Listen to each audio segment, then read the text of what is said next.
Welcome back to My View. One of the newest members of our country's national security team, Tulsi Gabbard, has carved probably the most unique path to her current role.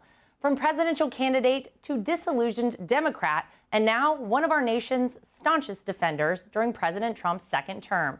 She's bold and strong and won't let anything stand in her way. But I'll let her tell you herself. Well, the official director of national intelligence, Tulsi Gabbard, it's sort of amazing. If you look back 5 years ago, you ran for president as a Democrat. Yeah. Could you ever have pictured that you would right now be sitting as part of Donald Trump's administration?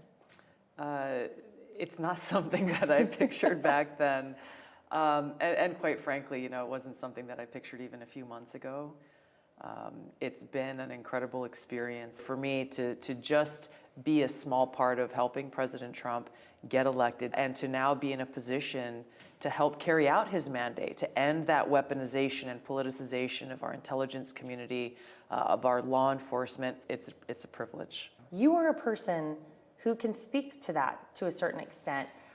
You are also the first female combat veteran to be director of national intelligence. How does your past experience help you in this role, and what are you taking from what you've done in the past and utilizing it now? Shortly after criticizing Vice President Kamala Harris, who had just become candidate Kamala Harris after President Biden stepped aside, I was very quickly placed on this little-known domestic terror watch list called Quiet Skies. There's a long story I can tell you there about what that entailed with surveillance and federal air marshals being tasked with an active targeting package. It really speaks to how these institutions that exist to ensure the safety, security, and freedom of the American people being weaponized against the American people actually creates a greater national security risk. When we, the American people, cannot trust those who have the responsibility to keep us safe. There is a fine line, though, because I think people wonder, how can you ensure the safety of the American people but also protect their privacy and from government intrusion? It is a heavy responsibility, and it is the most essential one. For too long, as you know, we've seen people in positions of great power tell us that, oh, well, if we just violate your civil liberties and freedom a little bit, it's okay because we're trying to keep you safe.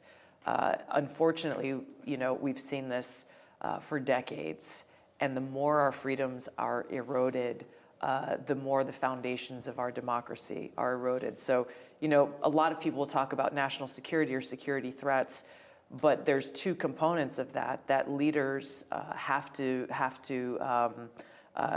really uphold, which is, yes, there's such a thing as a threat to physical security, but the threat to our freedom and our liberty must be balanced right alongside that threat to our physical security. Just to go back a moment to your previous life as a Democrat, you had a very famous sort of viral moment in a presidential debate against Kamala Harris, where you kind of called her out. Senator Harris says she's proud of her record as a prosecutor and that she'll be a prosecutor president, but I'm deeply concerned about this record. She kept people in prison beyond their sentences to use them as cheap labor for the state of California, and she fought to keep cash bail system in place that impacts poor people in the worst kind of way.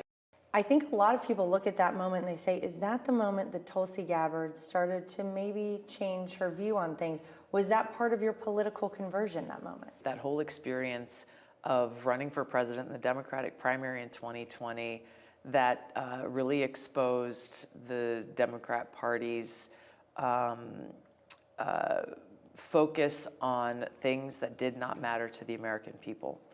I go back to 2016 when President Trump was elected, and how very quickly the Democrat Party leadership, the party that I once joined that fought for free speech, that stood up for civil liberties, a party that had many voices who called for peace instead of war, they very quickly flipped the script because now all they cared about was defeating Donald Trump and silencing those who supported him. And so the erosion, the shift in the Democratic Party ultimately made it so that I had to leave the Democrat Party.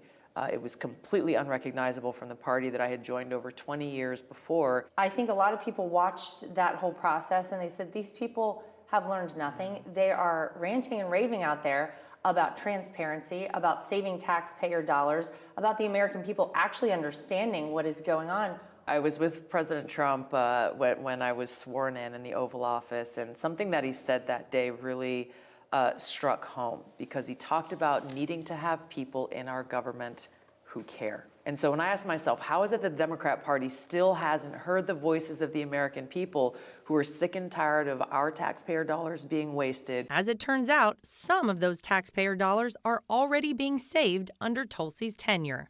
So you were confirmed, and then 6 o'clock the next morning, you're on an airplane, and it's been a rapid pace.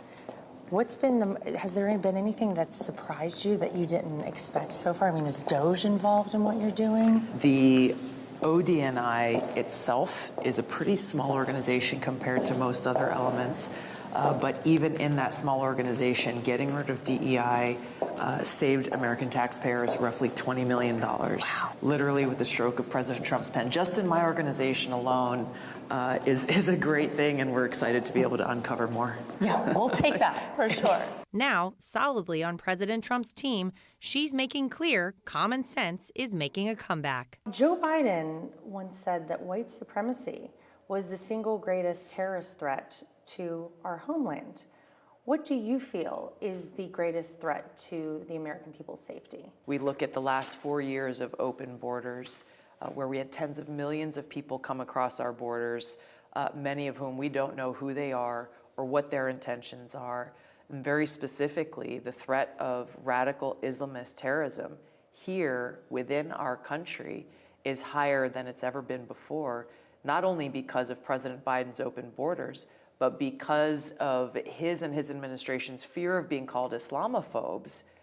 They took their attention and our resources away from that threat and once again pointed it at our fellow Americans. What do you feel like whenever history looks back on Tulsi Gabbard as our Director of National Intelligence? What do you hope is written in the history books? That I will have made an impact on rebuilding the trust that the American people deserve to have in these institutions that exist to serve the people. There are a lot of great Americans. Bringing that focus back as Director of National Intelligence is the heart of the impact that I hope to be able to make. We appreciate DNI Gabbard for taking the time to sit down during a very busy couple of weeks on the job.